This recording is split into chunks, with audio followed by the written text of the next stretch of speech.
We continue the 13th book, Mishpatim, of Judgments, and we are in the laws of the Loive Umalve, lender and borrower, or the borrower and lender, actually. No, Malve Beloive, sorry, lender and lender and borrower. We're in the 19th chapter.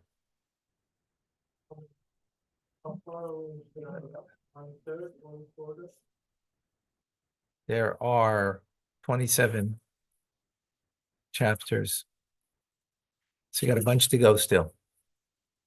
Okay. So we've dealt a lot of details. We continue with the details.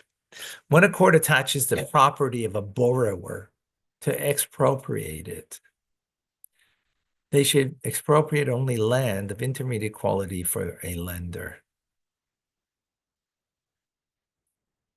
Okay. So I borrow money from you, and now it's been attached to that, attached to the loan, a free loan, right? Is land that I have, right? To guarantee payment. So if there's no other way to get the payment from me, then you expropriate land. Yeah, but I got lots of land. Which land? Intermediate quality. Akoy, there's a couple of people need to get in. Are you? Thank you.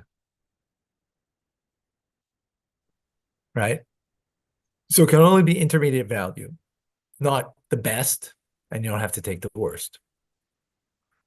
According to scriptural law, creditors should receive only the property of inferior qualities implied from the birth, and you shall stand outside it, and the person who owes you money shall bring the security out to you. What is the tendency of a person to bring out the least valuable of their utensils or sages? However, ordained, the creditor could expropriate property of intermediate quality so that people will not refuse to give loans. Did you get that? Right? Which makes sense, right? So biblically, right, the verse is implying that I would only come out and give you the least quality of something, right, as a security. But the rabbis came and said, the sages came and said, no, that way people won't give loans. So therefore they said you can take intermediate quality as a security. When does the above apply? When the lender comes to collect from the borrower himself. If, however, the borrower dies and the lender comes to collect from his heirs, whether they are below or above the age of majority, he may collect only property from inferior value. Why is that?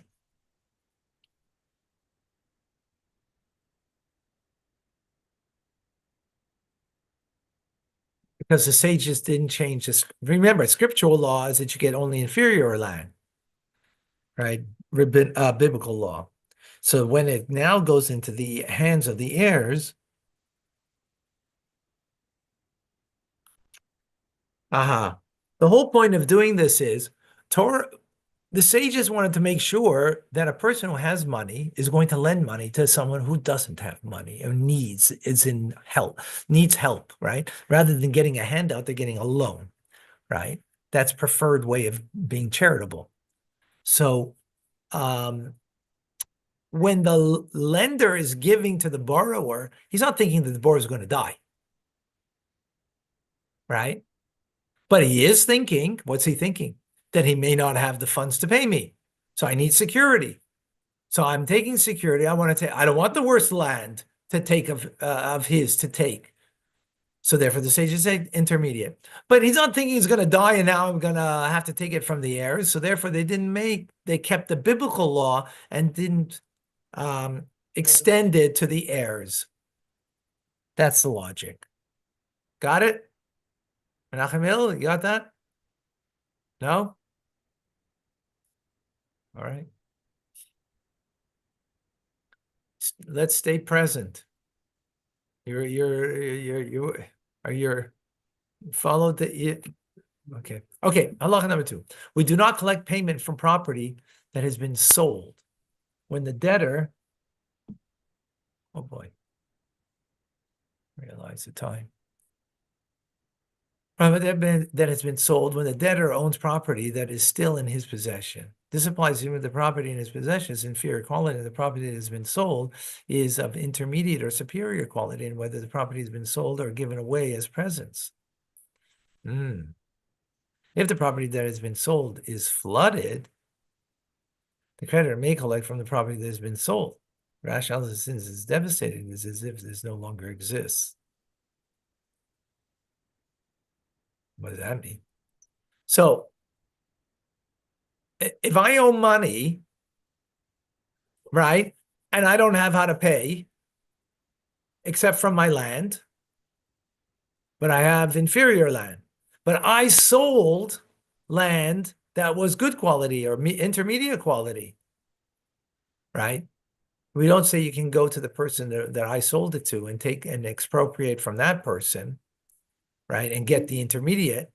You can only take it from my inferior quality land, right? Can't. If, however, what the property that's been sold is flooded,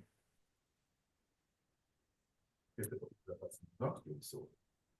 that if the property that has not been sold is flooded, the creditor may collect the property that has been sold. That makes sense. Yeah.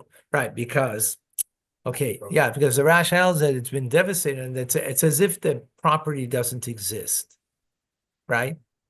So, like, LA fires, you can say, okay, you can collect from here. It's all been devastated. There's nothing to collect from there. So then you could go to the purchaser who purchased from the person who is a debtor and take their property, right? Which is Who's from the devil? got it? It makes sense because Yeah, exactly. I would love to continue, but I have Tanya we did for a long time, so I'm Thank you, Rabbi.